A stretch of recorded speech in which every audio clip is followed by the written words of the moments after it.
Hi everyone, Sebs here. Today I'll be taking you through my iPhone 15 Pro Max camera review.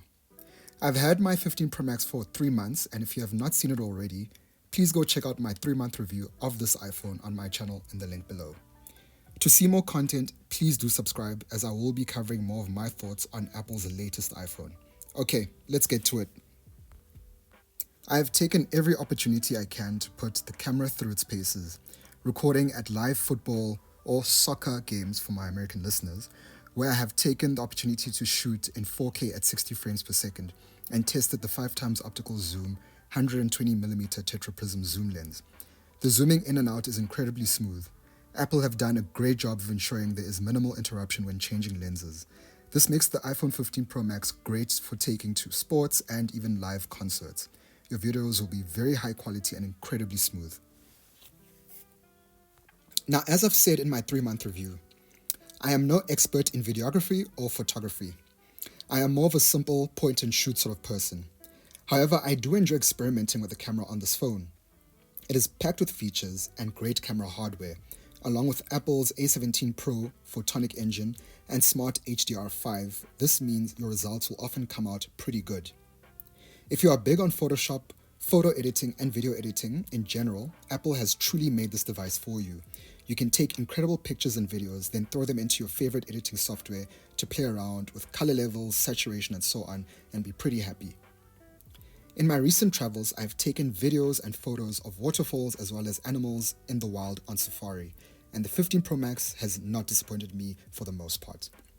The great thing with the iPhone is the sheer consistency of the videos and pictures. You can do one take and be pretty sure you'll be happy, although it is best practice to take a few more just in case. There's only 2 drawbacks I've picked up with the iPhone camera on the 15 Pro Max.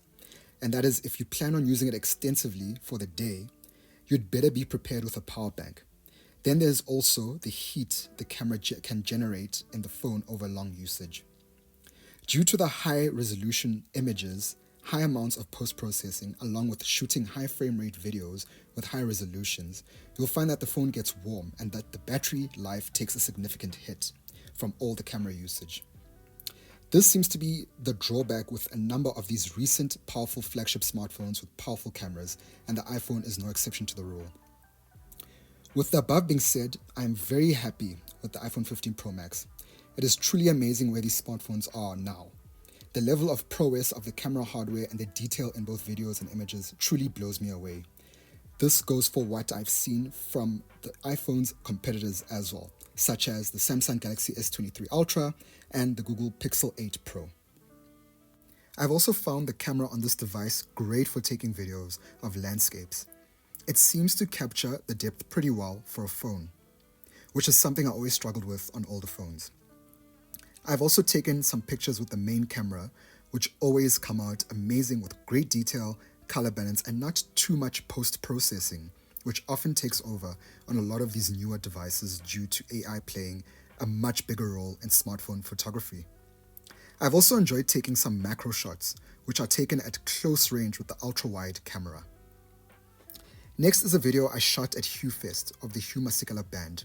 You can also hear how great the microphones are on this phone. It has 3 microphones, one at the back, one at the bottom left side grille, and the other one is at the top on the front in the earpiece above the dynamic island.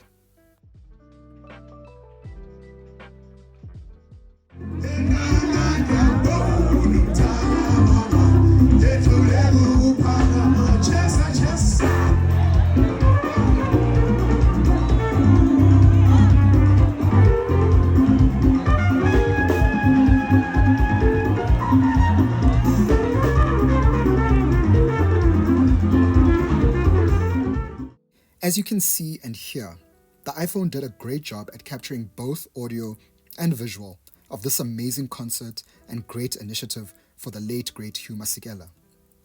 The 15 Pro Max made for a great photographic and videography companion.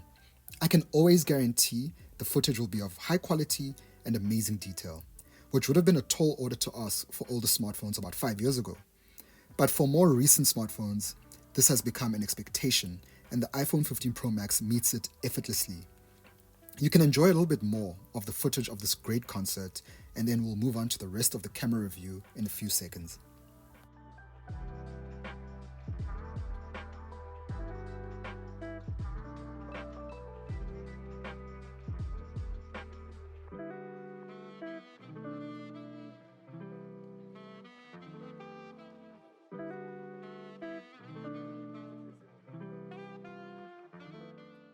Another thing I enjoy on this phone, as said before, are the camera settings, especially the photographic styles, where you can basically select a style that matches the mood you want to set in your photography, whether it be standard, which is more natural to allow more room for editing, or richer contrast, vibrancy with vivid colors, or making it more warm or slightly more cold. The choice is yours.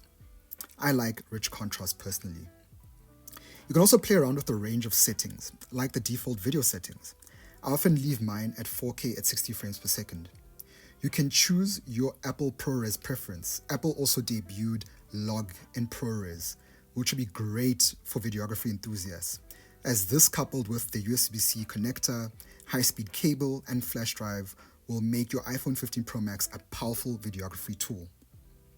In the comments down below, please do let me know how you set up your iPhone in terms of photography and videography, and also include what is your favorite photographic style. So what are my final thoughts on the iPhone 15 Pro Max camera?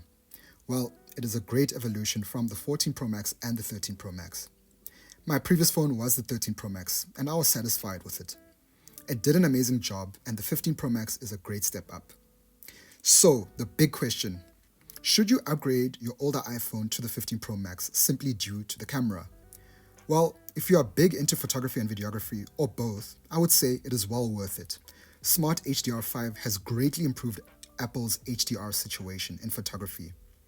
In the same breath, if you are coming from something like an iPhone 12 or 12 Pro Max and up, and the camera is not a big factor to you, then you should be fine waiting for something that is a big leap and more worth your money down the road in the future. Well, that is it for my 15 Pro Max camera review. Thank you for watching, and as always, please like, share, and subscribe. I'll be posting more thoughts on the 15 Pro Max and other devices. Please also comment down below on your camera setup and why you are happy with it. See you in the next one. Thank you so much. You can stick around for some footage of what the iPhone 15 Pro Max looks like outside of its case. This is the white titanium version.